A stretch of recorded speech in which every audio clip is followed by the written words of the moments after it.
Welcome to Marathon Swim Stories, where we explore the human side of the superhuman feats of endurance swimmers and those who support them.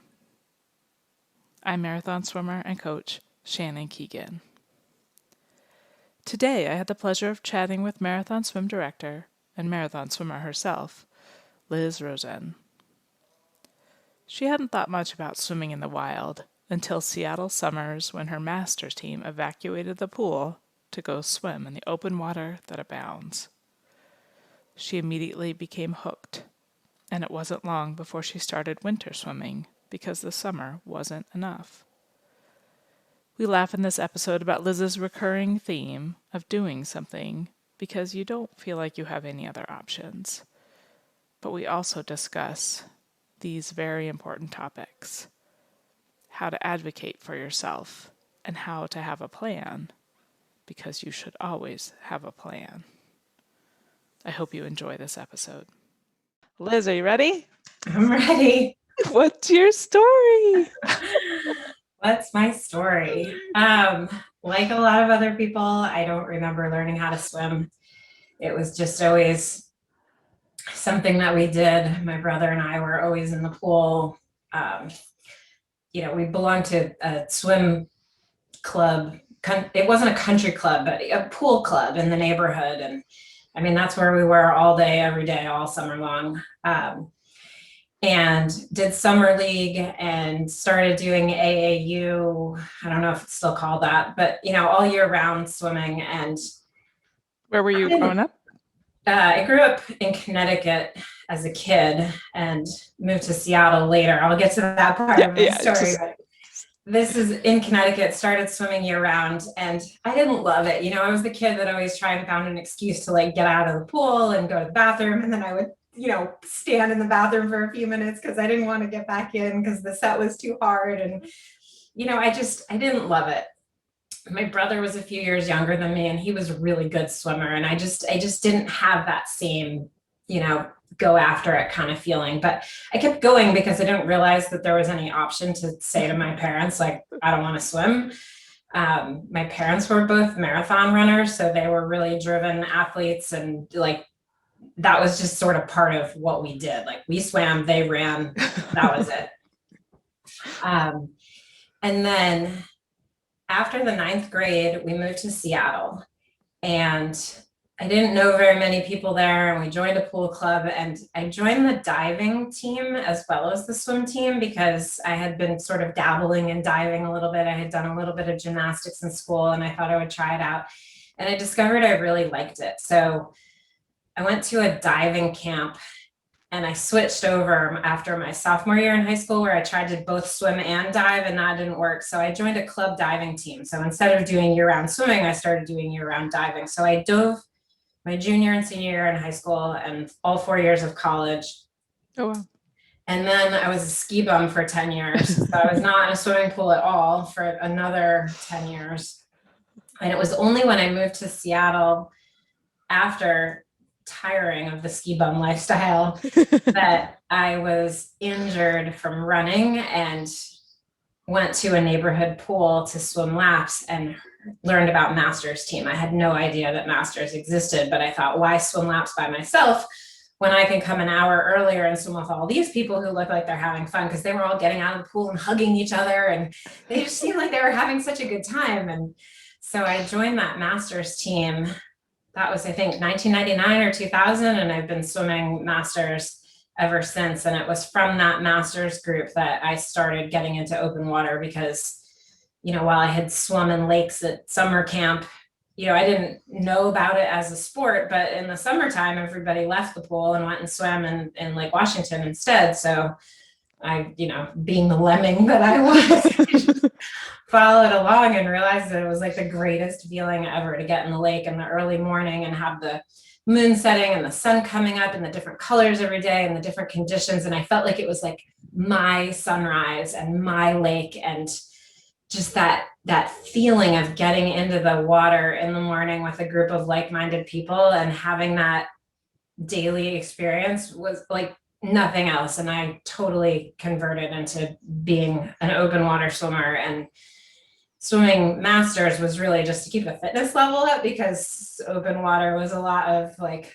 let's swim to that dock over there. And then we'd tread water and chat for 10 minutes. And then we'd swim to another dock and then we'd chat for another 10 minutes. And so I kept swimming masters to like stay fit and keep some speed up. But I was sold. So that was in the, like, I don't know, mid 2000s.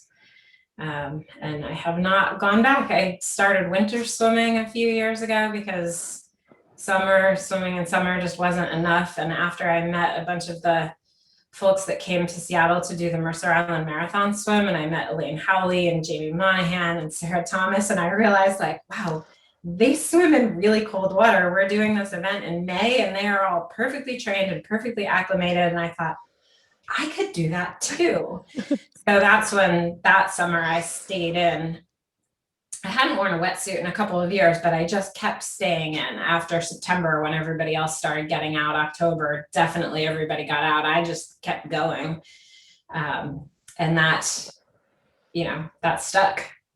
It's a little bit harder to do now that I live in North Carolina, because there just aren't that many people in the Raleigh area that want to swim all year round outside. I found a few, but it's not the same as the swimming community in Seattle, which is just huge. Yeah. So I'm missing that a little bit, but that's my nutshell story. That's your nutshell story. Okay. When did you move to Raleigh? About 2.5 years ago. 2.5 years ago. Okay. I still feel like I just got here. Like, I mean, besides the fact that the past year I've been the last year haven't gone anywhere, but I don't know. There's something weird about moving that I still feel like I'm brand new here, even though it's been 2.5 years. Yeah, I've lived in Southern Oregon for 8 years now, coming up on 8 in April, and I still feel kind of new, but it's like something different every year. Like first I had a kid and then whatever. So here. When did you start pushing distances in the water?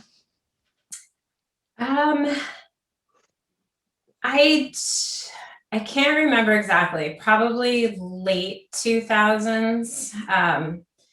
With the group of people that I was open water swimming with, there were a lot of races in the Northwest area, but they were all like 1K, 5K, not much more than that. And I was doing a lot of those, and they were fun, but I wasn't really satisfied. And I signed up for a 10K in Michigan because I was using it as a way to go visit a friend that had a summer house on a lake somewhere in northern Michigan. And she heard about this race and she said, "Oh, you should sign up for this." So I did. Perfect. And, I like hurry up and trained for a 10K. I started just asking friends if they would swim a little bit longer with me. And I loved it. I absolutely loved it. It was 3 laps on a course, and Lake Michigan was like the roughest ocean that I had ever been in. I mean, it was an incredibly windy day. You started in this bay and then you kind of turned the corner and went out of the bay, and these waves were huge and choppy. And thank goodness the turn buoy was a boat that had a flashing light on the mast. Because otherwise there's no way you would have seen it. I remember just doing heads up breaststroke and laughing because I couldn't believe, like, I couldn't see a single other person. I saw no buoys. And then all of a sudden I saw this strobe light in the distance. I was like, oh, thank God, that's it. That's the thing I have to turn around. Wow. So, you did this like horrible rough part, and then you came back into the bay and it was, faster. And then you had to go out, and it was just sort of a laughable experience, but really, really fun. And I was kind of hooked. So I started wanting to do longer. I haven't done a ton of true marathon swim events, but I do a lot of long swims with friends, and I have an incredible husband who doesn't mind sitting in a kayak for hours at a time. So living in Seattle and having so much water around, it was really easy to get those long swims. And I mean, they were just sort of adventure point to point things where, I would say I want to do an 8-mile swim, and I had friends that joined me along the way for parts of it. And it was a real playground in Seattle. Yeah, that sounds awesome. So when did you what swim are you most proud of? I thought about that question because I know you've asked everybody, and It's hard to come up with one because every time I do something new, I really feel proud of it. Like Yeah. I'm really excited that I did it. And I have this sense of my body can do this thing. And I'm okay. Like I get out, I'm like, oh yeah, my arms are a little bit sore, but like I could have maybe gone farther, or maybe I should have pushed myself a little harder. But I always have this real feeling of pride that I just did this thing. But I mean, if I had to pick one, I would probably say the first time I did the little red lighthouse swim in New York City, because the thought of jumping into the Hudson River that was moving ridiculously fast and these huge tankers are going by, and like that just sort of blew my mind. So like I felt really proud that I just swam a 10K in that ridiculous river. And I mean, the view of New York City from the river is epic, like truly unique. And I totally get why Chris is hooked on swimming around Manhattan. And that is something I want to do someday. That's like one of the few really long, to me, really long swims that's on my bucket list. But yeah, so I think that's probably the one I'm the most proud of, but I don't know if it's conceited to say that I'm proud of all of them. No, I think that's totally okay. And I love what you were saying about the, the realization of like what your body can do. And like, your arms might be a little sore for a little bit, but then they're fine. And you're like, hey, maybe I could have done more. I think that's like the true kind of marathon swimming bug to me. It's like, Yeah, oh, like I've what never should I do crawled next? out at the end or not been able to stand up, or, like, I'm always kind of surprised by that. Like, Yeah. I'm done. Okay. Yeah, yeah, that's great. I think that pretty much encapsulates how you feel about completing a marathon swim. Do we have any other descriptors for how it feels to complete a marathon swim? Um, no, that's pretty much it. I mean, I know I train, but again, it's just the feeling of like my body is prepared for this. And maybe I come by it honestly that my parents were both marathon runners, and that slow twitch muscle is just ingrained in me. And I didn't realize that that was something that was so much a part of who I am. But I mean, it definitely is, because I don't, I'm learning to push myself now. I'm 52 years old and swimming in a master's group where almost everybody is faster than me. So like I'm just now learning how to sprint and really get my heart rate up. And it's taken all of these years to figure out how to do that. So I don't know, that didn't really answer your question, but. Oh, that's good. No, it's good. Is there anything you've got on the horizon? Anything that you're thinking of this year? I do not have anything official on the horizon. I think I'm gonna go to South Carolina and swim with Janine. Oh, good. And there's a gal here in the Raleigh area who's planning sort of a DIY open water swim camp on the coast in March, because she wants to, she's doing the English Channel, not this year, but a year from now. So she wants to get some longer swims, back-to-back swims, maybe a 6-hour qualifier. So I'm going to try and do some of that with her. So I've got unofficial stuff that seems like COVID safe and okay to do.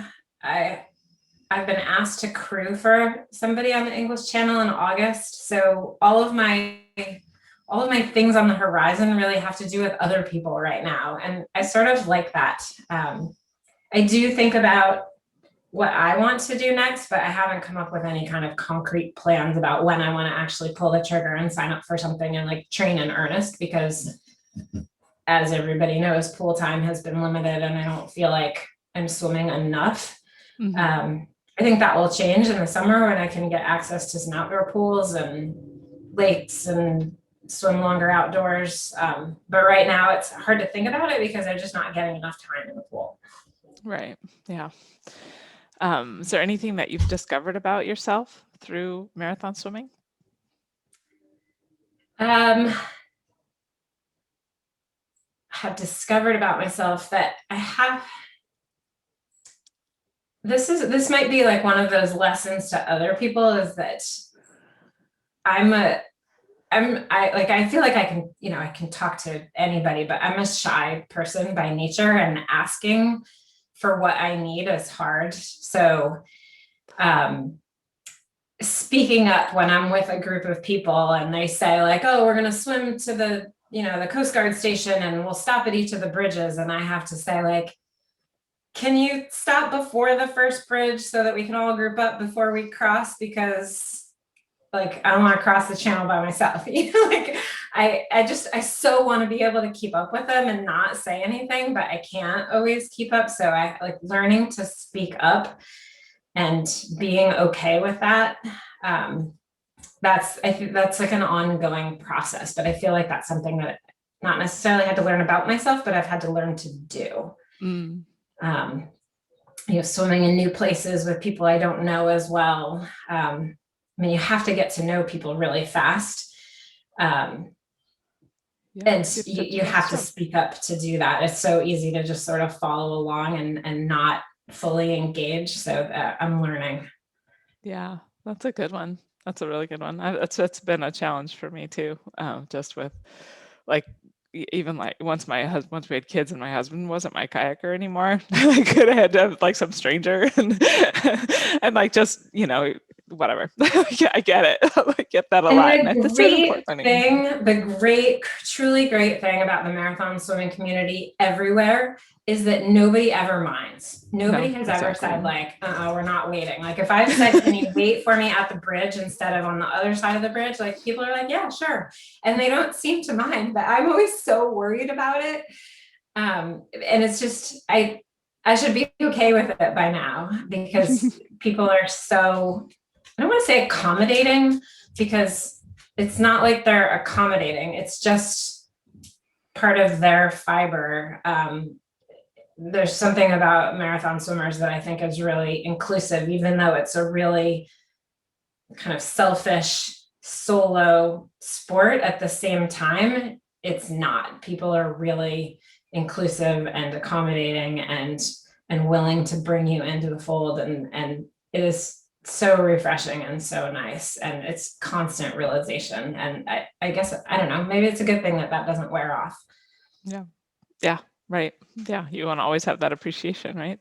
Yeah. I really do. And I try to give that back to other people as well. I don't know if I'm as good at it, but yeah, I can try. Yeah. Tell us when you got into organizing swims. How did you get roped into that? Yeah, it wasn't roped. Okay, good. I raised my hand. The Fat Salmon open water swim. I don't know if people know about that. It's East Coast. It's one of the biggest open water swims in the Northwest. And it didn't start that way. It started small, and it was a point-to-point race, and there were a couple guys that did it every year, and I heard about it through that master's team that I told you about that I joined in Seattle, and did it, and it was incredible. It was like this big party of swimmers all coming together from all over the Northwest, and even people from the East Coast that used to live in Seattle or had friends in Seattle, people would fly out for it, and it was amazing, and in Seattle, it can be January, in June, and the water's really cold and it's nasty. And then all of a sudden in July, it gets beautiful and nice. And so it's like the first nice weekend, and people are stoked to be out there. And I was one of them. And then one year it didn't happen. And I was like, what happened to this incredible race? Why did it not happen? And the guy who had been organizing it just couldn't do it anymore. So I got together with this other guy who's an acquaintance. Actually, we didn't even know each other very well, and we've since become good friends. And we decided to take it on. So we became the co-directors. And then a couple of years later, he had a kid, and so then it became mine. And I think I did it for 9 years. So it started off as a 1 and a 3 mile race. And then a couple of years in, I nixed the 1 mile race because it was really hard to have 2 point-to-point races and do the timing and coordinate the starts and how they merged together. And the 1 mile race tended to get a bunch of people that weren't as fit because they were like, oh yeah, it's only a mile, I can do it. But it was a little bit longer than a mile, and the lake is really deep and it's point to point, and you're not that close to the shore in that part of the lake. And it made me really nervous. So I nixed the 1 mile race, and we thought we're never going to fill it because we had 325 spots from the city. That was the number of swimmers to lifeguard ratio that we could maintain. And I thought, we're never going to fill it. We're going to lose money. This is a terrible idea. I never should have been talked into this. And we got 330 swimmers. I think we, like the airlines, we overbook because, not Somebody everybody drops showed out. up. And since we know that swimming races aren't a money-making endeavor, we felt okay about getting a few extra signups, knowing that not everybody would swim. But yeah, once I started doing that, I felt like I had to keep doing it because people loved it. And I loved that I could make this happen. There was a master's swim team that was kind of behind me, so that I had a pool of volunteers and their 501c3, that I could put money through their bank account and give people tax deductible, receipts for donations. And, I was handed a huge 3-ring binder with all the phone numbers and receipts from prior years. So I was able to carry it forward. So even though it was a ton of work, I didn't have to do it from scratch. And it was really an amazing thing to be a part of, because I've gotten emails from people all over the country, wanting to know when registration is going to be open so that they can sign up, because they didn't want to miss out because last year they didn't get in. And, I love your t-shirts. Can you please save me an extra one for my dad? And it just really, really fun to have people so passionate about something and to be the person behind it. It was really cool. So it was addictive to keep going until I just said, I need a break, and handed it over to a different master's group. So I still own the website. So I wanted to be able to have that name and the website. So I'm still kind of there behind the scenes webmaster, and help them out a little bit, because I figured if anybody ever drops that, I want the chance. I want the right of first refusal to take it. But I'm not in a hurry to get back into it, because being in charge of 300 bodies in the water is a little bit scary. Yeah, for sure. So how many years did you do Fat Salmon organization? It was either 8 or 9. I can't remember. But yeah, it was a lot of work and a lot of responsibility. I wouldn't sleep for weeks beforehand, just worrying about people and the weather and the temperature and safety. And my heart rate didn't come down until every single person was out of the water. It was a lot of people. Yeah. And then when did you get into the Mercer Island Marathon? So that was where I met Liz. When did you get into organizing that? So Andrew Malinak, who is he was in New York, and then he moved to Seattle, and he's done a lot of pioneering swims in the Northwest, and he started the Northwest NOWSA, Northwest Open Water Swimmers Association. He volunteered for Fat Salmon, I think one of my last years. He was helping people out of the water or timing or something. And I guess somebody told him who I was, and he tapped me on the shoulder and said, hey, I want to start this race. And I see you're not doing Fat Salmon anymore. So do you want to come help me do this thing? And I was like, yeah, people are going to swim that far in a race. It's yeah, people are going to pay that much money. I didn't get it. I just didn't think that people would sign up for a race that was that long. And sure enough, they did. It's 12 miles, right? Around Mercer Island. Yeah. Yeah. It said 20K. I think it's actually a little bit longer, but we called it 20K. I learned from doing that running a race for 6 to 12 people is just as hard as running a race for 300 people, because you still have to do the same amount of work with registration and volunteers and boat recruiting. And, Restarting's hard. My hat goes off to people who have big events year after year after year. It's it's hard, and they Yeah. don't make any money. Yeah. Right. People appreciate them, people love them, but it's really hard. Yeah. What's the hardest part? Um, I don't know. Maybe I didn't ask for enough help. Mm. Or maybe it's just people, just like I sort of feel now, I want to swim. I don't want to be the director. I think a lot of other people feel that way. So people say they want to volunteer, but then they don't always. You really need to get like a swim team or an organized group behind you, but just getting random volunteers was difficult for me. And I don't know if it's that I pretended to be more capable than I was, or I just wanted to try and do it all myself. But it just seemed like too much. Mm-hmm. What was the question?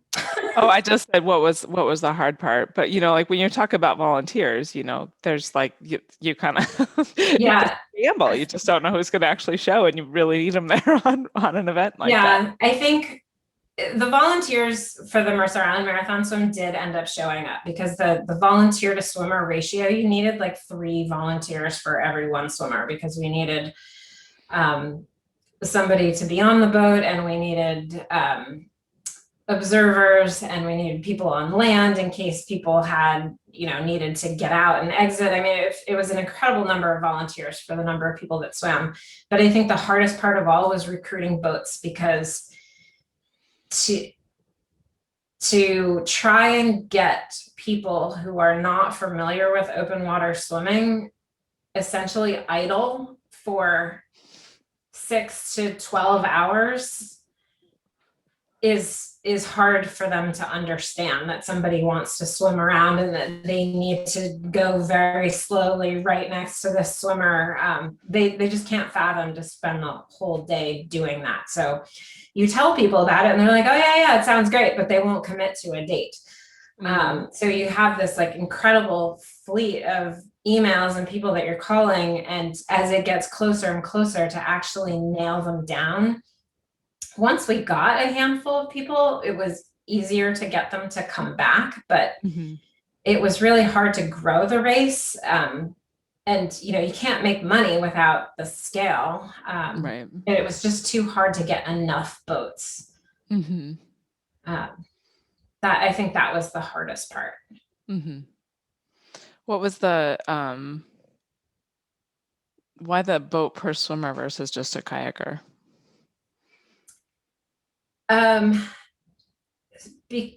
Going around Mercer Island, and the fields spread out so quickly. We did try and do it this last year where every swimmer had a kayaker and we had a handful of boats, and the boats were supposed to sort of rove, but the pack spread out so much, it was really hard even to like keep an eye on, to figure out how to make sure that the swimmers were okay. It wasn't smooth. Yeah. The water was cold. Not having a boat nearby, the Mercer Island, the edge is sort of scalloped, and you swim the what is it, the convex curve of it. Right. I can't remember what the right mathematical word is, but basically you go around. So there are all these big bays. So there were a lot of parts of swimming around the island that you're right in the middle of the lake, and to only have a kayaker, it wasn't safe. So that last year just felt really chaotic and not good. And I decided that if we ended up not having the race the next year, I decided if we were going to do it again, there had to be a motorboat per person. It just wasn't safe. I wasn't comfortable with it. Yeah. I remember the waves kicking up pretty big, and it being, I mean, I can imagine just wanting to be. I mean, Lake Washington's a large body of water, like, Lake George or Lake Champlain. Like when it gets windy, it gets windy. And, you can't see until the boats can't see you as a swimmer until they're right on it, even with a kayaker. Yeah. Maybe it's just a better solo endeavor. And that's what Andrew has continued doing. So he sanctions the solo races, and you can get your fix that way. I mean, it is nice to have it be an event and have people come together. And we had a dinner the night before, and it was really fun to meet all these people. I felt like I made friends, and some people that I were sort of my open water heroes. I actually got to sit down and have a meal with them and talk to them and learn about what they did, and that was really inspiring and an incredible experience. I mean, I met Sarah. I had no idea who Sarah Thomas was, even the whole time I was with her until like afterwards. And I was like, oh my God, I was with like greatness for the last 24 hours. And I had no idea. Jamie Monahan, I had no idea. Like, yeah, I knew she'd done like a few cool things, but I had no idea. I felt so silly afterwards. So when I started, Andrew said, Google these people. And I was like, oh, okay. But I didn't really do the proactive Googling. I was more after the fact. You're worried about getting the race to happen. That's good. Yeah, I mean, it was probably better that, that I wasn't starstruck. I was just like, hey, it's great. Let's meet. We've got something in common. That's great. That's great. I want to come back to your very first marathon swim in Lake Michigan. It struck me that you were like, I couldn't see anything. I didn't know where I was, so I laughed. So tell me a little bit more about how you handle hard situations. Hard situations, like, I guess, like, I mean, maybe that's not a hard situation to you, but how do you kind of get in a situation where you're not sure where you're going and you laugh? How is that? Well, that was laughable because you couldn't swim a stroke. It was so choppy. You were just getting thrown all over the place. So there was really no choice there. But maybe that's a true statement, because I think when things get hard, it sort of goes back to when I was a kid and I just kept going to swim practice because my parents kept taking us, and like it was just what we did. It didn't occur to me that there was a choice. So I feel like when things get hard, I just keep going because it doesn't occur to me that I can stop. Like I signed up for this and I'm gonna finish it, or I'm going to swim to that thing because that's where the car is. Like I don't know, actually. I know a lot of other people have talked about swimming and your brain just kind of leaves you. Like I definitely am one of those people where I get into the open water and I don't sing songs, and I just like my brain just sort of leaves my body and I swim.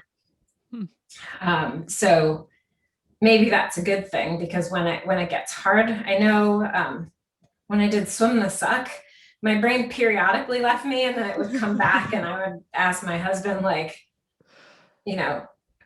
what time is it? And because I wanted to know approximately how far I was, because I knew how long I thought it was going to take me. And I was so disappointed that I wasn't as far as I thought I was, because I wasn't in good enough shape for that particular event. And then, so in the middle, like, I just remember it feeling really hard. And then I guess my brain left my body again, because I finished and felt pretty good at the end.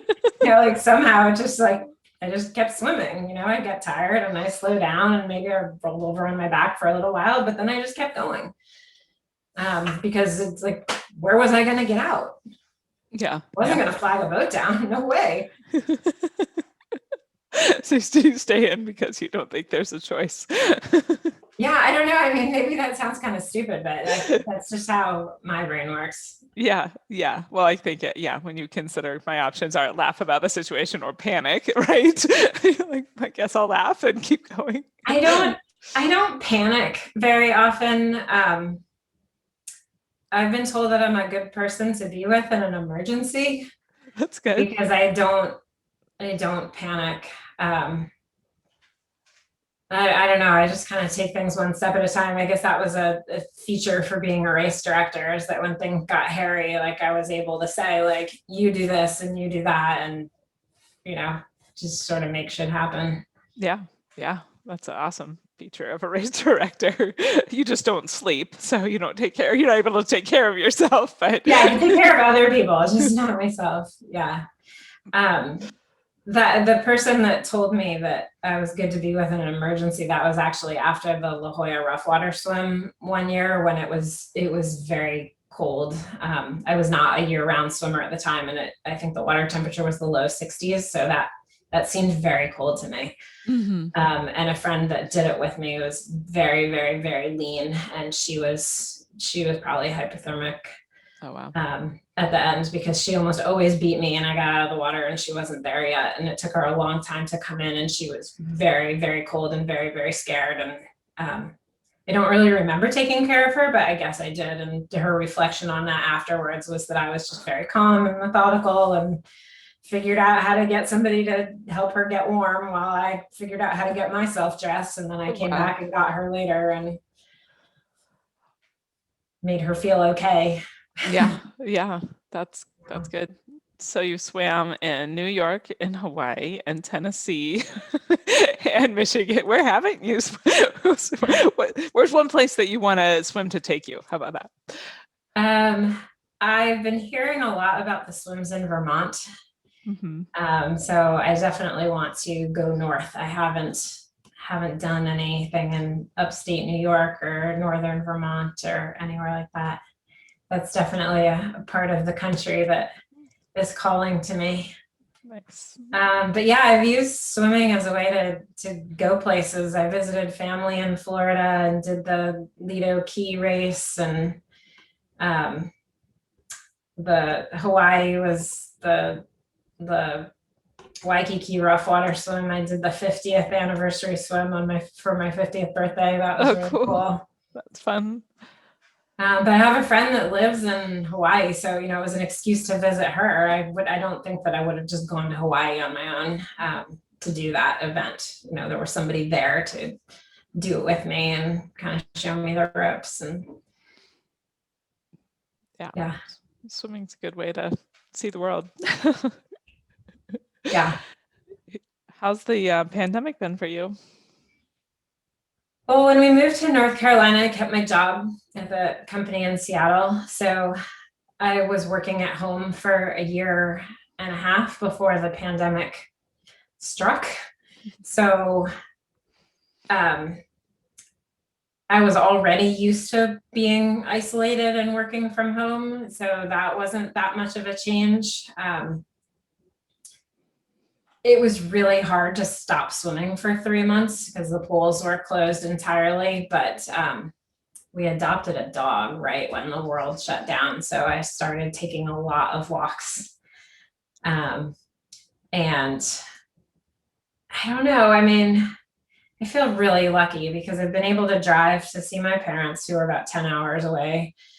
So I've just quarantined a couple of times for a couple of weeks and then driven straight through to visit them, and felt like I could do it safely and have a nice house to be in with enough space, and I've got the means to have groceries delivered, and I cannot complain. I'm trying really hard to not brag about the things that I do, because I can drive to the beach and get a swim in the ocean and not see anybody or be in close contact with anybody. So I feel really, really lucky that the pandemic has not affected me or my family in a negative way.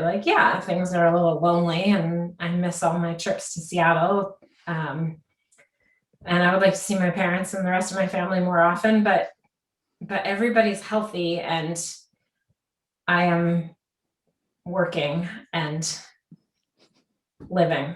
Yep. Yep. Yeah. And looking forward to the day we can work and live closer to other people, right? It can't be this way forever. Seemingly. It can't. So we'll get there. It'll be fine. Yep. What motivates you to keep going? Stopping's not an option. Common theme today. I like being in shape. I like the feeling of swimming enough that I want to keep doing it. Like the pool racing thing. No, no, thank you. Masters is a way to stay in shape for open water swimming. So I like swimming enough that I just want to keep going. I I see some of the videos that people share of like the older women that are still swimming in cold water and have these groups that get together. And I remember many years ago when I went to Greece for a swim trek, the night before the swim trek started, I was staying with a friend in a hotel, and we went to the beach to have a morning swim before we met up with the trip. And there was this bunch of women, and I felt like they were in their 80s or 90s. They looked really old, and they're standing in the water up to their waist, like splashing around and talking a million miles per hour. And I just thought, like, I want to be that group of ladies when I'm in my 80s and 90s. I want to be standing around in my swimsuit with my swimming friends. So that's what keeps me going. I want to be able to do that for a long time. Yeah. Yep. I love that. I forgot about your swim track trips. What's your favorite swim track trip that you've been on? Oh, gosh. I think the British Virgin Islands, the water there is exquisite. It's not advertised as a long swims trip, but the amount of swimming you get on that particular swim track is good quality long swims. And almost every swim is like being in an aquarium. I mean, they're just fish and more fish. And some of their crossings between islands, it's just, you don't see the fish, and it's just this beautiful deep blue, and it changes to turquoise and then deep blue again. I mean, like the colors and the fish and the water temperature. I mean, like that is pristine swimming there. But all of the trips I've been on have been wonderful.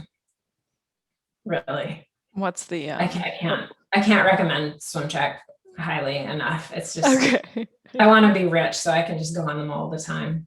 Right. What's something that what would you tell a person who was going on their first swim trek? What do they need to know going into that? What do they need to know? I don't know. I don't think you need to know anything. There's just something about it. Like, yeah, that just like you're an adult going to summer camp, basically. If you're in your job, you're the type of person where you're organizing people or projects or managing stuff, like sticking to a schedule. You have that schedule, but somebody else is dictating it. And it's just incredible to just sort of like release everything. And you show up and they tell you what time to be at what location and where you're going to swim to, and you're going to eat lunch over here, and you're going to do this and be on the boat at this time. And that sounds like really regimented, but to me, it was just heaven for somebody else to be dictating the schedule and presenting swims and meals and things to me. And there's also like plenty of not organized time and activities, but I don't know, it's just like this total open-mindedness, because you meet all kinds of people, but yet everybody is there because they love swimming. So it's just, I don't know. there isn't anything, just go. I mean, it's a wonderful vacation. Very cool. I came back from one once, and I said to my husband, I don't think I swore for like a whole week. And I have a terrible mouth. And I just realized like I was that relaxed that there were no swear words coming out of my mouth. That's a gift. That's lovely. Have you, is your husband a swimmer at all? He likes to swim, but he will not go to a pool or join a master's team ever. Or go on a swim track. Fortunately, he likes to support me. So he is willing to stand on a paddleboard or be in a kayak or drive with me 4 hours round trip for a half an hour swim. just to get a little saltwater fix in the middle of the winter, that sort of thing. So he is a great partner. And I feel really lucky that he's willing to do that for me. Would he go on a swim trek with you, or do you like that to be your vacation? I think he would be bored. He's talking about swimming all day would not be pleasing to him. And if I was on a swim trek, I feel like I would have to do stuff separately with him, and it's sort of nice to be part of the group. Yeah, that's a good distinguishing factor. Yeah, I my roommate randomly placed with a roommate the first swim trek that I did in 2010, and she and I have done many more together. So it's really nice to meet up with her every couple of years and do them together. So I have a buddy to do them with, but I've also gone on my own, and that's a really nice way to do it, to kind of have somebody that you can like be a buddy with, but not have to worry about your significant other being bored or having to accommodate. Right, yeah. Any ideas how we can include more people in marathon swimming?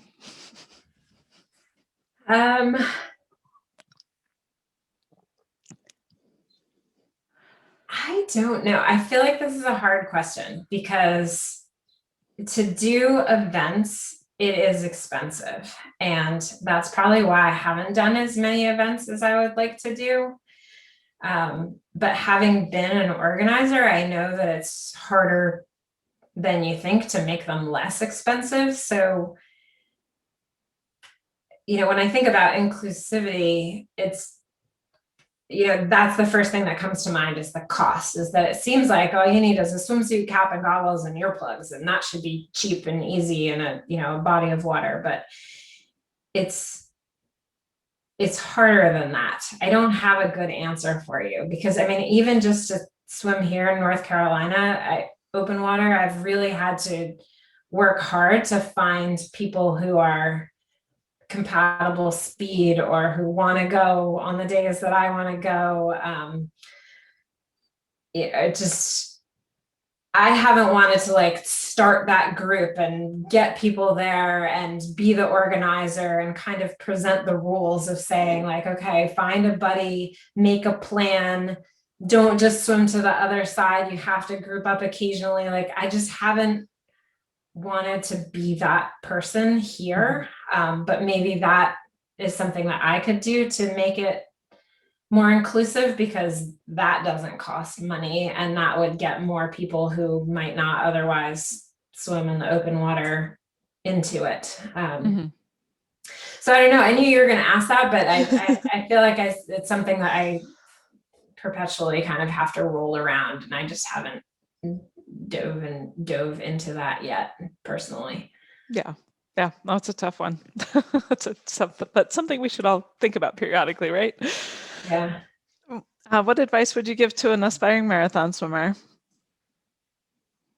Always have a plan. So what I just said, if you're swimming with a group of people, you can't just you have to speak up and say we are going to swim to that buoy over there, or parallel to that water tower, and group up, and you wait for everybody, and being willing to kind of stick your neck out and sort of be that bossy person, because somebody needs to do that. So my advice to an aspiring open water swimmer is to make sure that you're in a group where somebody does that. If it's not you, to at least ask the question, because there should always be a plan. Yeah, that's good advice. What marathon swimmers inspired you?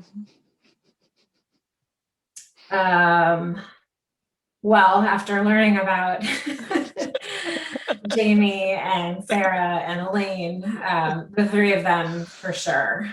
But my friend Karen, who lives in North Dakota now, she is the one who really got me in the open water, and she was always a little bit faster than me. So chasing after her, she was always inspirational to me, and just loved swimming by her side all the times that we went. I don't know if she knows that, but she's kind of my personal hero. She's an outstanding athlete, Ironman triathlete type of person, but really strong swimmer. And she just always has inspired me. Just very quiet way about her, but really inspirational. You should tell her. I'll send her a link to this. Thank you so much for sharing your story, Liz. I really loved hearing your story. You are welcome. I hope you enjoyed today's interview. Do you want to take marathon swim stories with you? Subscribe on your favorite podcast provider. Want to connect with like-minded limit pushers? Join us for Marathon Swim Stories live on Tuesdays at 5:30 a.m. Pacific, 8:30 Eastern, 13:30 GMT. Thanks for watching.